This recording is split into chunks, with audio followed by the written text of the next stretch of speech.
పార్లమెంటులో జరుగుతున్నటువంటి చర్చ అంశం వేరు, డిలిమిటేషన్ ఉమెన్ రిజర్వేషన్ బిల్లు. ఆ సందర్భంలో తెలివిలేని ఒక వెధవ,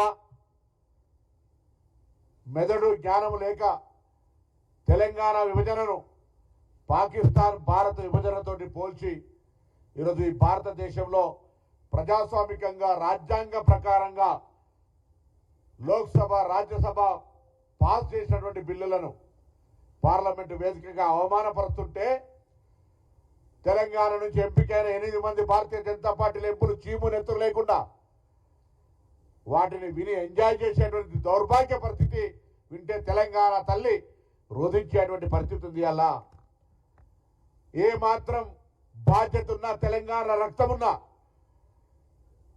తేజస్వి గారు మాట్లాడినటువంటి మాటలు తెలంగాణ ప్రజల ఆత్మగౌరవం కాదు, అమరవీరుల ఆత్మక్షోభని కాదు, అవమానపరచడమే కాదు, ఇలా తెలంగాణ యావత్ ఉద్యమ స్ఫూర్తికి విఘాతం కలిగించే విధంగా మాట్లాడినారు. ఏ రాజ్యాంగంగా ఏర్పడలేదా? ఇంత పెద్ద దీర్ఘకాలిక ప్రజల ఆకాంక్షకు కాంగ్రెస్ పార్టీ నిర్ణయం తీసుకొని ఆనాడు భారతీయ జనతా పార్టీ కీర్తిశేషులు సుష్మా స్వరాజ్ గారు రాజ్యాంగ ప్రకారంగా పార్లమెంటులో మద్దతు ఇస్తే ఇవాళ ఈ యొక్క ప్రధానమంత్రి నుంచి మొదలుకొంటే మొన్నవరో తెలుగుదేశం ఆంధ్ర ఎంపీ కూడా పార్లమెంటు గురించి కూడా మాట్లాడుతూ ఉండే, తెలంగాణ విభజన గురించి మాట్లాడుతూ ఉండే. ప్రతి ఒక్కరికి చురుకునైతుంది. బిడ్డ జాగ్రత్త, తెలంగాణ ఉద్యమకారులంతా ఒకవేళ ఎందుకులే విభజన జరిగింది కదా, ఎవరి విభజన దాకానే పోరాటం, విభజన తర్వాత ఎవరి బతుకులు వాళ్ళు బతకాలనుకుంటే జ్ఞానం లేక అజ్ఞానంతో పార్లమెంటరీ వ్యవస్థలో రాజ్యాంగాన్ని అవమానపరిచే విధంగా తేజస్వి మాట్లాడుతున్నటువంటి మాటలు ఈరోజు దేశ ప్రజాస్వామ్యానికి అగౌరవం. ప్రధానమంత్రి గారు కూడా వాటిని వినాలి.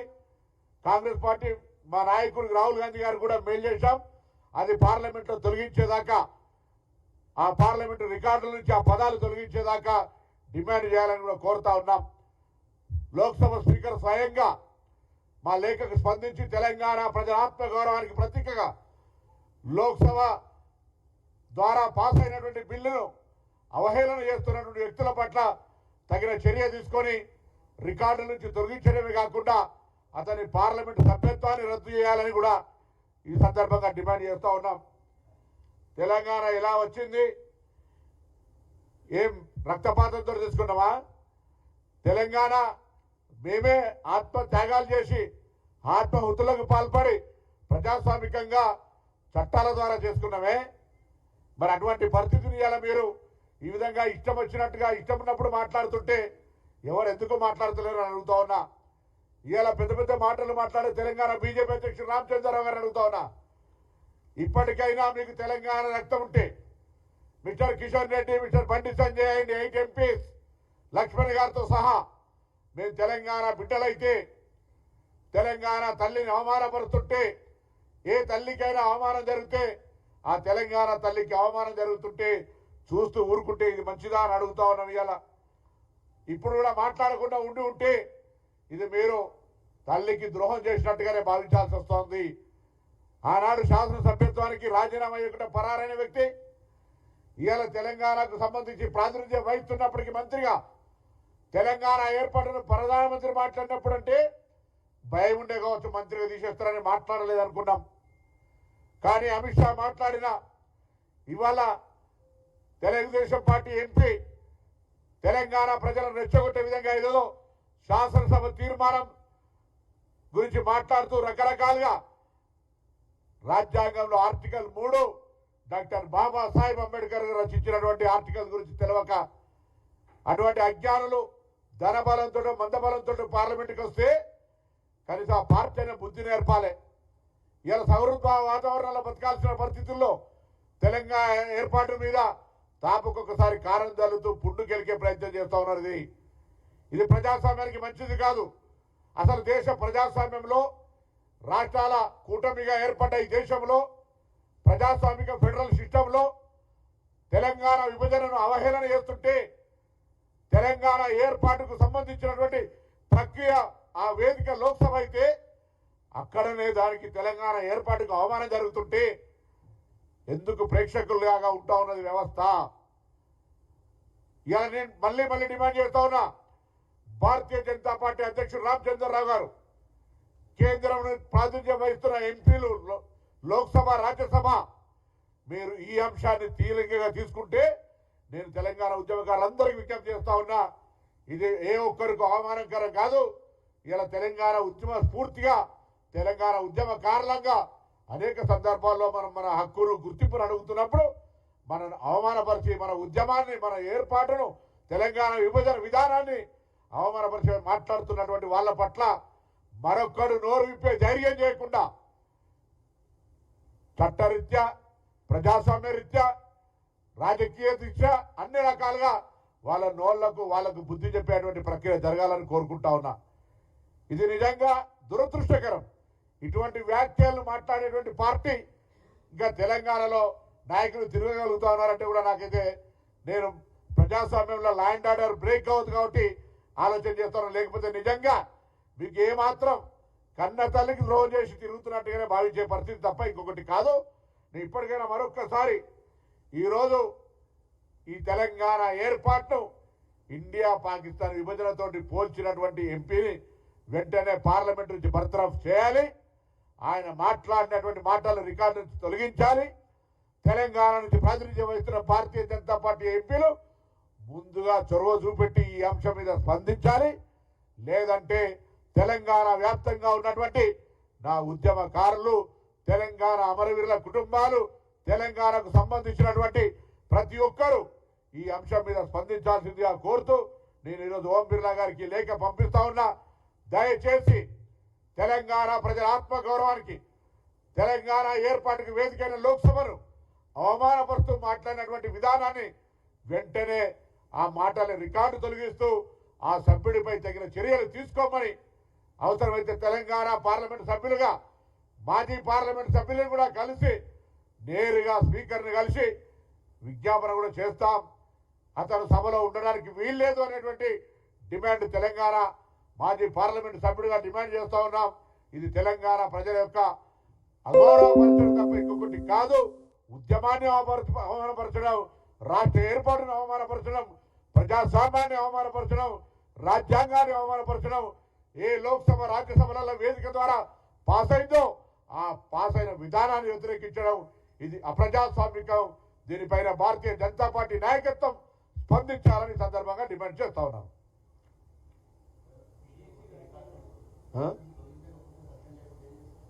ప్రజా ఉద్యమం ప్రజల లోపల భారతీయ జనతా పార్టీ అసలు వైఖరి చెప్పే ప్రయత్నం చేస్తాం. తెలంగాణ రాకుండా అడ్డుకుంటాం అటువంటి వ్యక్తులను. తెలంగాణ ఆత్మగౌరవానికి భంగం కలిగేటువంటి వ్యక్తుల పట్ల తెలంగాణ ప్రజలకు తప్పకుండా చీమున్న ఎత్తురు ఆనాడు తెలంగాణ కోసం కొట్లాడిన ప్రతి వ్యక్తి రాజకీయాలకు అతీతంగా ఇటువంటి వ్యాఖ్యల మీద స్పందించాలని కోరుతా ఉన్నాం.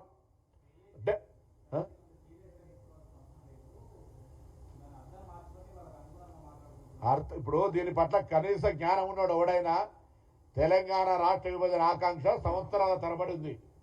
తొలి దశ ఉద్యమం జరిగింది, దాని తర్వాత మలి దశ ఉద్యమం జరిగింది, చాలామంది అమరులైనరు. అటువంటి ఉద్యమ ద్వారా, ప్రజల ఆకాంక్ష ద్వారా, దీర్ఘకాలిక పోరాటం ద్వారా ఏర్పడ్డ తెలంగాణకు సంబంధించి విభజనను ఆయన డిలిమిటేషన్ మీద, ఉమెన్ రిజర్వేషన్ మీద, కాంగ్రెస్ పార్టీ విధానం మీద ఎంత మాట్లాడితే అభ్యంతరంలే. వారు మాట్లాడుతూ తెలంగాణ విభజన పాకిస్తాన్ భారత విభజనతో పోరాడడం అంటే ఇది పూర్తిగా దురదృష్టకరం. అటువంటి వ్యాఖ్యలకు మద్దతునిస్తే వారు తెలంగాణ బిడ్డగా మేము గుర్తించాం, అలాగే తెలంగాణ రక్తం లేదుగా భావిస్తాం.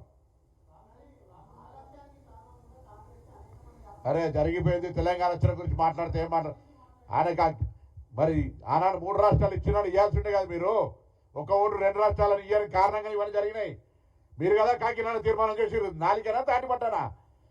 ఒక ఓటు 2 రాష్ట్రాలని ఆ రోజు మాట్లాడింది మీరే కదా కాకినాడ తీర్మానం. ఆనాడు 3 రాష్ట్రాలు చేసిన దాని తదుపరి తెలంగాణ ఇచ్చి ఉంటే ఆనాడు చంద్రబాబు నాయుడు సలాం కొట్టి గులాంగిరి చేసి మీ పార్టీ సరెండర్ చేసి కదా తెలంగాణ చీమరేతులు ఎక్కడ పోయింది ఆనాడు రామచంద్రరావు. ఇవాళ ఇన్ని రోజుల జ్ఞాపకం, ఆ అమరవీరులు చనిపోవడానికి ఉద్యమానికి కారణం కావడానికి నీ పార్టీ విధానమే కారణం కదా. ఇలా ఇది మాట్లాడితే దాని గురించి మాట్లాడుతూ బుద్ధి ఉండాలి కదా.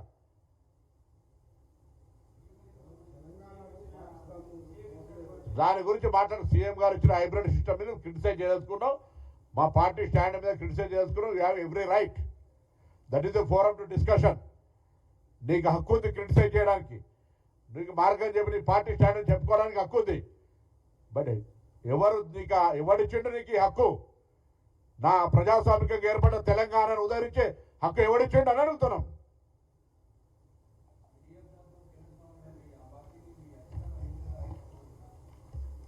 వీడికి కాదు తర్వాత.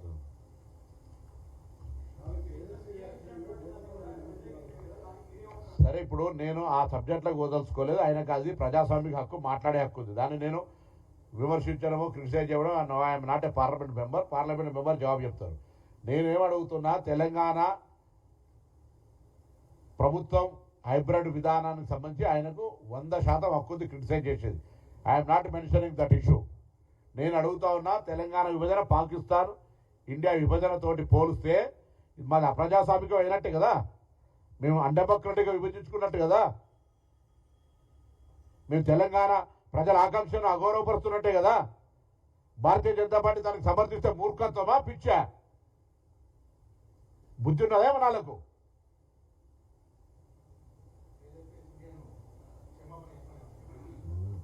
సభ్యత్వం బహిష్కరించమని అడుగుతున్నాం, రికార్డుల నుంచి తొలగించమని అడుగుతున్నాం, భారతీయ జనతా పార్టీ స్టాండ్ అడుగుతున్నాం.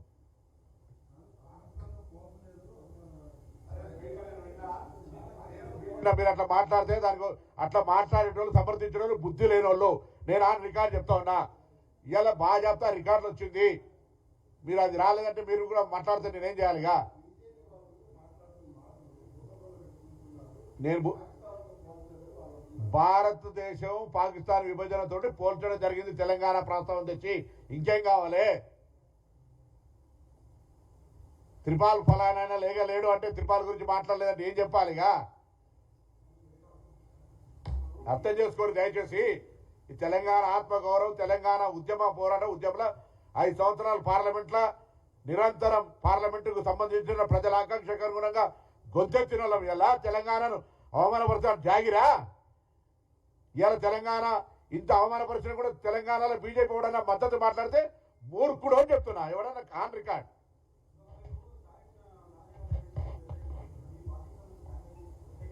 అలా ఆ విభజనకు సంబంధించి, డిలిమిటేషన్ సంబంధించి పార్లమెంట్ చర్చ జరుగుతుంది. పార్టీ స్టాండ్ మా ప్రెసిడెంట్ గారు పార్టీ నిర్ణయం. నేను only my contention, my issue, my request, దీని మీద 3 డిమాండ్లు నాది. ఒకటి, వ్యాఖ్యలు ఉపసంహరించి ఆ రికార్డుల నుంచి తొలగించాలని స్పీకర్ గారిని కోరుతా ఉన్నాం. ఆయన సభ్యత్వం తొలగించాలని కోరుతా ఉన్నాం.